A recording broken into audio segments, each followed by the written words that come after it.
Girlfriend আছে কার কার দেখি হাত তোলো। মাশাআল্লাহ, সাহস আছে ওদের, বুকের পাটা আছে। হাত নামা বেটা। এই গার্লফ্রেন্ড বয়ফ্রেন্ডের সাথে আমাদের কোনো সম্পর্ক, আমরা বিয়ে করব। কি করব? বিয়ে করব। চেয়ারম্যান সাহেব বিয়ে করাই দিন এগুলোরে, আপনার দায়িত্বে দিয়ে গেলাম। এই গার্লফ্রেন্ড বয়ফ্রেন্ড এগুলো ইসলামের কালচার নয়। বিয়ের চেয়ে ভালো কাজ পৃথিবীতে হতে পারে।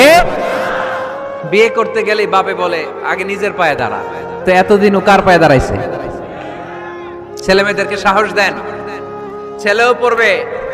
ওই যে একজন চিল্লান দিয়ে উঠছে, ওর কমন পড়ছে, কমন পড়ছে।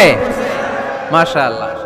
গার্ডিয়ানরা যারা আছেন ওদের দুঃখ কষ্ট একটু বুঝেন আপনারা, মিলাই দিয়েন ওদেরকে, বিয়ের পিড়িতে বসায় দিয়েন।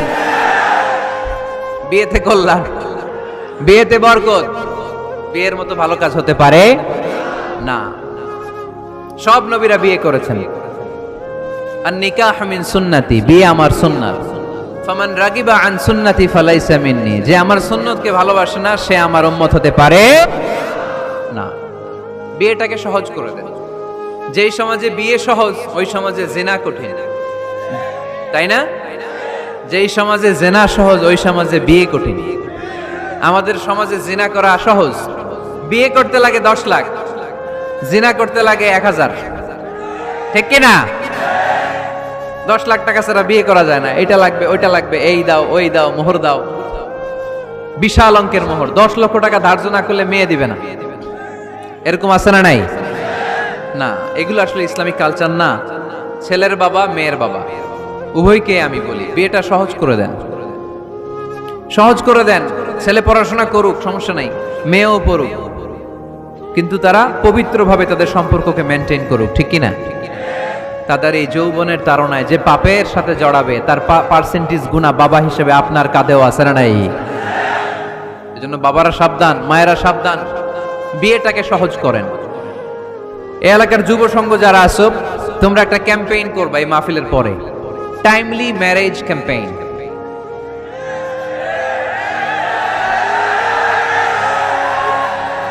Timely marriage campaign. সময় মতো বিয়ে দিতে হবে, দেরি করা যাবে। বাপ মা বুঝে না, একজনকে হুজুর আব্বাই বুঝে না। গার্ডিয়ান যারা আছেন একটু সদয় হন। ওরা যে পাপের সাথে, পাপের রাস্তা যে ওরা চিনে যাচ্ছে, পাপের পথে যে জড়িয়ে যাচ্ছে, আল্লাহর সুপ্রিম কোর্টের কাঠগড়ায় আসামি করে আল্লাহ সেদিন আপনারে দাঁড় করাবে। আল্লাযীনা হুম লিফুরুজিহিম হাফিজুন, they guard their privates। মুকদ্দমাতুল হারামে হারাম, এট এ গ্ল্যান্স। একটা নারীর দিকে চোখ পড়ে যাওয়া এটা হারাম না, কিন্তু এই চোখ পড়ার কারণে এটা জেনার দিকে নিয়ে যাবে, এজন্য এটাকেও হারাম করেছে কে? মুকদ্দমাতুল হারামে হারাম। এই নজরটা বড় খারাপ। আর নাযার সাহামুন মাসমুমুন মিন সিহামি ইবলিস। এই নজর হচ্ছে শয়তানের বিষ মাখানো তীরের মধ্য থেকে একটা ভয়ঙ্কর তীর।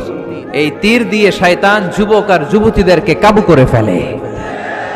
আমরা শয়তানের হাতে ধরা দিতে চাই না, আমরা বিয়ের মতো পবিত্র বন্ধনে আবদ্ধ হতে চাই। ঠিক কি না?